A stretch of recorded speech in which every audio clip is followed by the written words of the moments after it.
Kentucky Ancestors is brought to you with support from the Kentucky Historical Society Foundation. On today's episode of Kentucky Ancestors, we'll trace one family's historical connections to the first Kentucky Derby winner. Our story comes to us from Woodford County in the beautiful bluegrass region of the Commonwealth. Join us as we reveal the details and special research methods that experts at the Kentucky Historical Society used to document this story. Kentucky Ancestors starts now.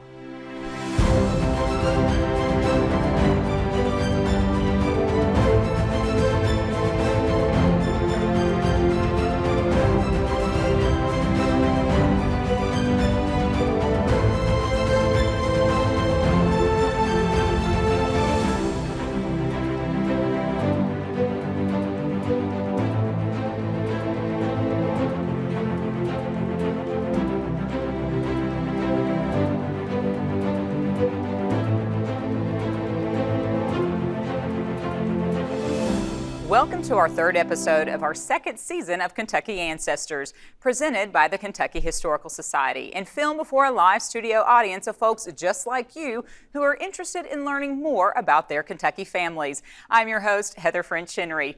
Join us as we reveal Kentucky's deep and diverse roots, one family at a time. Today, our researchers untangle a Kentucky family's Irish connection to Henry Price McGrath, the owner of the first Kentucky Derby winner, Aristides. And joining me today in the studio, we have a lovely mother-daughter combo here. We have Elizabeth West and her daughter, Lena. So nice to have you all here. And you actually asked if Elizabeth's paternal grandmother, Nora McGrath, was related to the famed Kentucky Derby winner. So welcome to the show, ladies. Thank you. Thank you. So I do have to ask you, though, as a mother-daughter sort of combo, who is the most passionate about genealogy? Is this a duo effort? It's a duo effort. Very I started nice. years ago before you had an ancestry program and you had to go to the library, look up newspapers, whatever.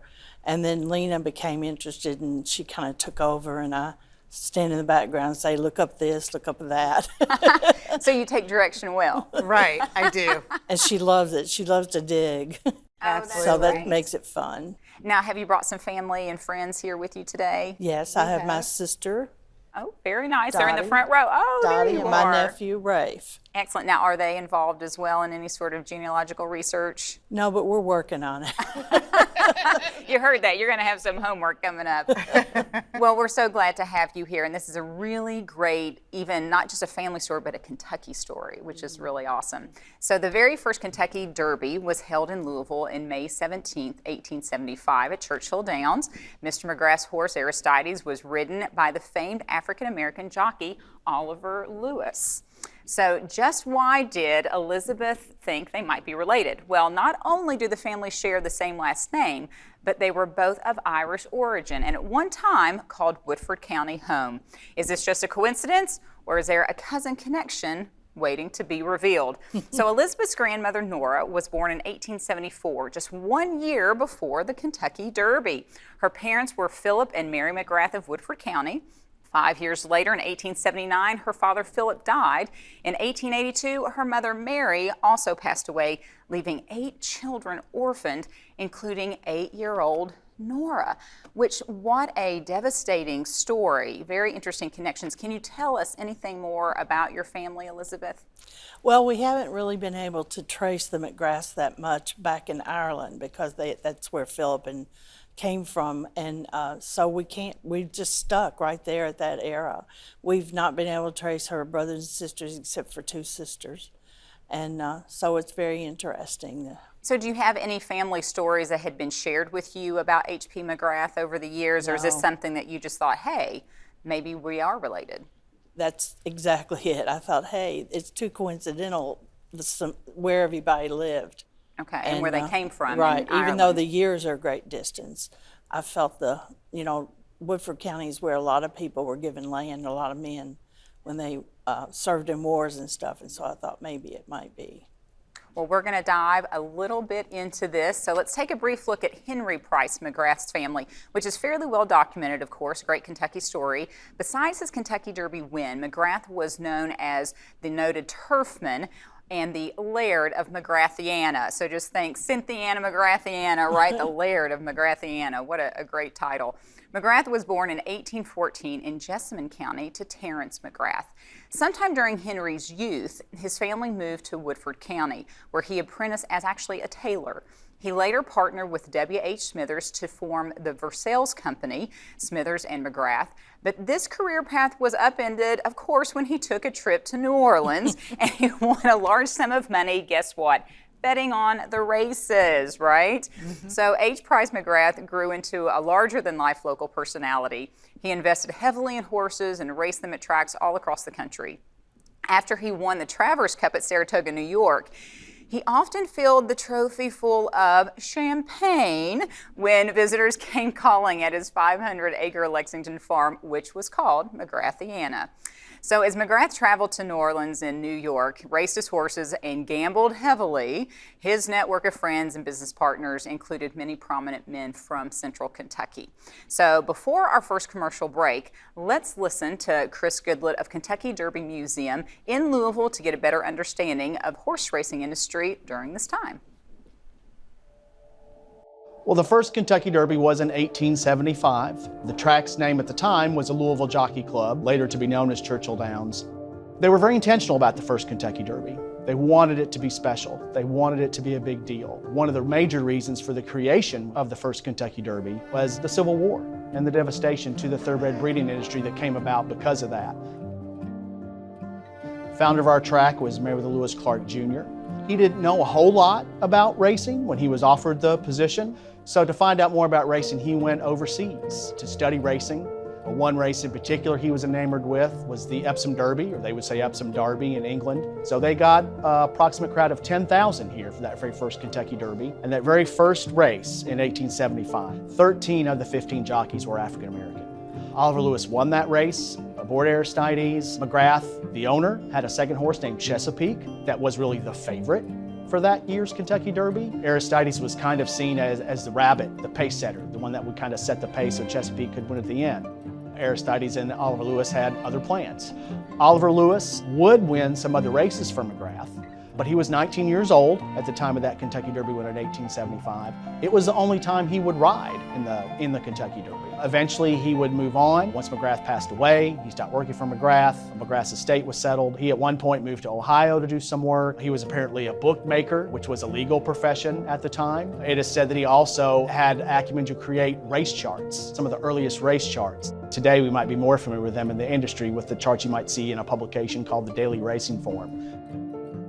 When he passed away, his funeral, I believe, was in Lexington. He was buried at African Cemetery No. 2, just outside of downtown Lexington. But like many of those that were buried in African Cemetery No. 2, his gravesite was lost. Well, African American jockeys were crucial to the success of the early Kentucky Derby and to thoroughbred racing in general. Of the first 28 runnings of the Kentucky Derby, 15 were won by African American jockeys. You know, the special thing about the Kentucky Derby is the Kentucky Derby is such a landmark cultural event. So for many people, it's a sport that they love, but for many people, it's just this landmark event that they come to every year. So the fact that we get to hold the history and tell the stories of so many people that are important to this race, whether they be a trainer, whether they be a jockey, whether they be an owner, whether they be a fan, whether they be a citizen of Louisville who just has their own Derby stories, Derby memories. Commemorating all those things, discussing all those things, putting all those stories into context is something that we take very seriously here at the museum. So we have that advantage of being able to tell some great stories, being able to tell some significant stories, but also recognizing the fun a lot of people have with this event. They may gather because they're a fan, they may gather because they have family that come here. So it's a special event for a lot of people. So here at the Kentucky Derby Museum, we take the fact that so many people cherish that moment very seriously. Some people will jokingly say to us, you're a museum that, commemorates an event that's over in 2 minutes, the time it takes the horse to run the race. And of course, although that is technically true in so many ways, we are so much more, because the Kentucky Derby is a year-round thing. The thoroughbred industry is very important to the Commonwealth of Kentucky, has been for a long time. And the breeding of those thoroughbreds, the raising of those thoroughbreds, all that is what makes the Kentucky Derby so special, and vice versa. Well,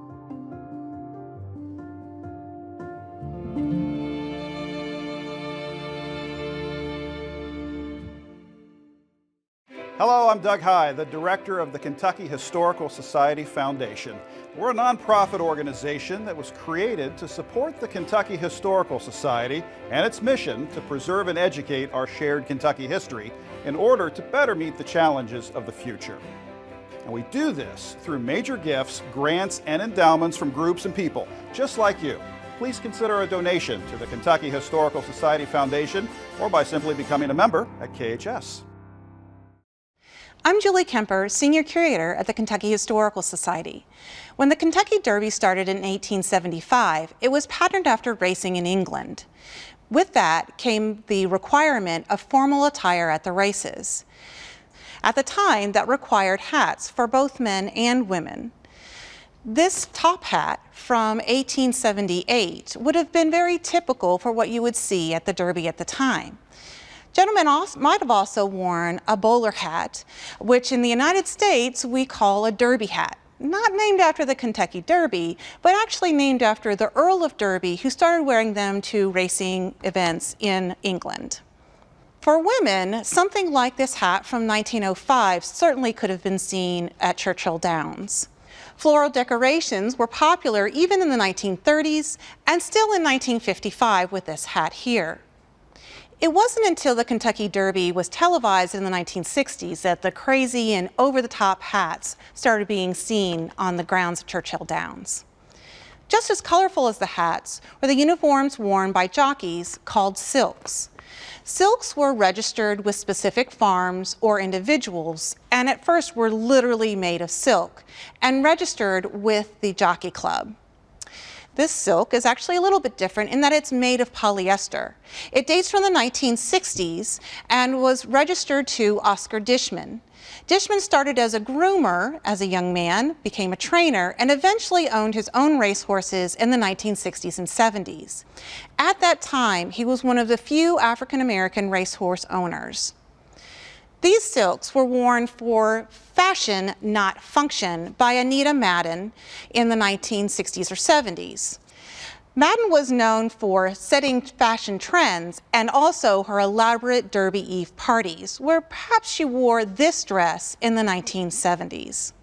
So no matter what you are wearing, hospitality is a tradition and an expectation at any Kentucky Derby event. Welcome back to Kentucky Ancestors. Before the break, we learned a bit more about the early horse racing industry in Kentucky. What an amazing world of racing that H.P. McGrath was a part of. So, Elizabeth and Lena, what do you think about this part of Kentucky's history? Are you horse racing fans? Do you even like horses? Well, we have to be horse racing fans. We're from Kentucky, right? Right, exactly. And Yes. how interesting. So, have either the two of you been to the Kentucky Derby? Oh, yeah. I have not.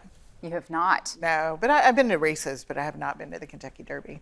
Well, in Kentucky, it's like horse racing is synonymous. So no matter where you grow up in the state, people assume, right, that you're a part of it. And now that you think you have a family connection, that makes it even more special, right? Yes, Yeah. yes. Excellent. Well, we're going to dive a little bit more. So when McGrath died in 1881 after a long illness in New Jersey, he left a large fortune that was divided by his family. So he never married or had children of his own. Can you imagine that? He had this large fortune and became super famous and never had children of his own. So his farm and his finances were actually split between his sisters-in-law, his African-American employees, and his many nieces and nephews. So the children of his brother Brian, who actually died in an accident at McGrathiana. So I am going to ask you, Lena, to read part of his will. Would you read that highlighted section?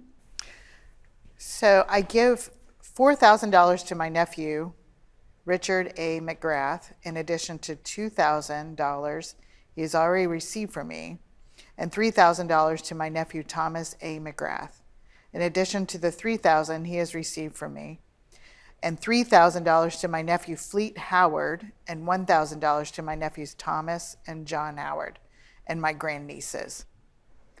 That's a large sum of money, right? Especially if you equate it to today's dollar, certainly. So according to McGrath's will, he left an average of $5,000 to each of his nieces and nephews. I don't know that I have aunts and uncles that would bestow that much on their nieces and nephews, certainly, and $1,300 to an African-American couple whom he employed in his household. Two of his sisters-in-law received the interest from $5,000 invested in their name. Then, in appreciation for their financial benevolence, his nieces and nephews actually erected a large tombstone to mark his grave in the Lexington Cemetery. So sadly, unfortunately, when we were going through some of that research, we didn't find any mention of Nora's family in Henry's will.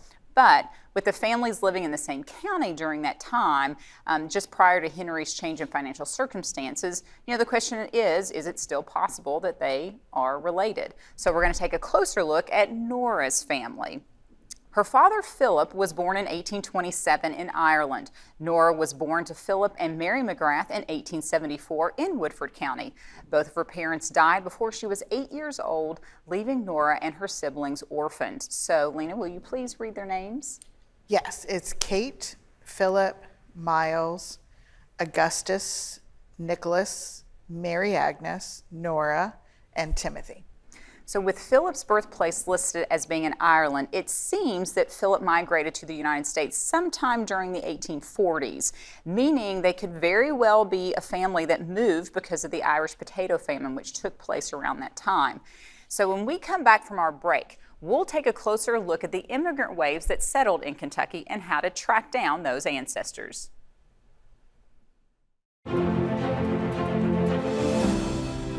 Welcome back to Kentucky Ancestors. So Elizabeth, we dive back into your family story. So let's take a moment to learn how to search historic records on immigration settlement in early Kentucky with KHS's Head of Library and Archives, Sherry Daniels.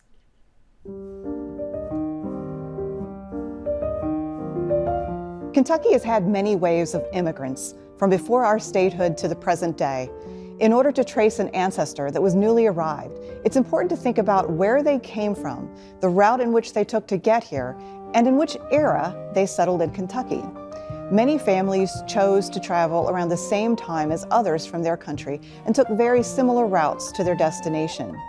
Consequently, they then settled in areas that had larger populations of similar originating groups. Be on the lookout for clusters of immigrant populations. These areas can have religious centers and newspapers that focus on these groups and contain records unique to the populations you are seeking. Here in the library at the Kentucky Historical Society, we have several books to help you track down those waves of immigrants that eventually arrived in Kentucky. Some reference specific immigrant clusters into Kentucky, while others detail the names of passengers on those ships coming across the Atlantic.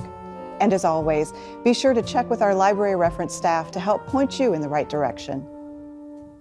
So ladies, we mentioned that H. Price McGrath was born in 1814 in Jessamine County to a man named Terrence McGrath, who was born in 1774 in Virginia.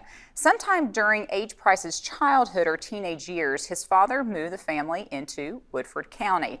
According to our records, Terrence's father was born in Ireland and later became a Methodist minister. This would place his immigration date somewhere between the 1750s. So this is almost 100 years prior to the arrival of Nora's father, Philip. So during H. Price McGrath's life, it was noted that he was very generous with his money. So Lena, would you please read an excerpt from the newspaper? Mr. McGrath was very sociable in his temperament and was liked by all who knew him. Although a bachelor, he has raised and cared for a large family of children belonging to his brother. So it seems that H. Price McGrath helped many family members financially. His will proves this as well, as he split his estate between his nieces, nephews, employees, and sisters-in-law. So just to be sure Nora's family wasn't mentioned in H. Price's family, we paid close attention to his list of nieces and nephews, none of which actually matched the names in Nora's family.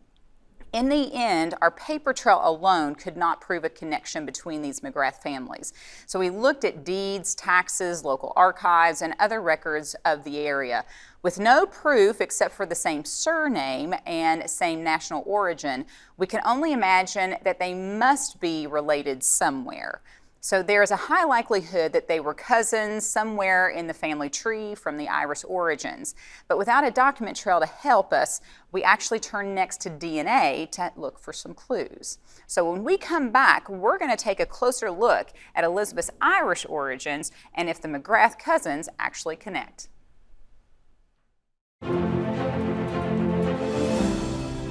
Welcome back to Kentucky Ancestors. We've been sharing some of the research uncovered by the team at the Kentucky Historical Society with our guest Elizabeth and her daughter Lena. So Elizabeth, we asked your family to submit their DNA results to our research team for analysis. Let's see if the DNA can reveal a family connection. So upon review, it was found that the distance between the matching cousins was a bit too far to determine whether they relate in a significant manner. So Elizabeth, would you please read the percentage of your ethnicity? All right, 33% Irish. Okay, so what is the closest McGrath cousin that matches you? So please read the next line down. Our McGrath cousin relationship is 4th to 6th cousin level. So what do you think about that? Because that seems, well, in Kentucky that might seem pretty close, right? But I mean, in reality of genealogical research, that's some distance. It is, but I still am surprised it's that close, to be honest. Okay. I'm really pleased. So this is a very distant relationship, but that's to be expected with so many generations this distant in the past. Since we couldn't determine any close relationship between Nora and H. Price McGrath, it was more than likely that they were distantly related somewhere when their families were still in Ireland, their country of origin. As their probable relationship was already distant, the generations between Nora and Elizabeth reduces the registered statements of connection to a level that's not detectable among the H. Price McGrath branches of the Irish McGrath tree. But this is a great demonstration of the limitations of consumer DNA testing. The farther back in time you're trying to connect, you will actually run into an area where DNA connections will fade out, making any meaningful connection virtually impossible. So I know this has been a really exciting story and we've uncovered a lot. Is this more than you've been able to uncover? Yes. Interesting. Very much so, yes. It's really hard to find any information on him. So Lena, you've got more homework to do, it sounds like. Sounds like it.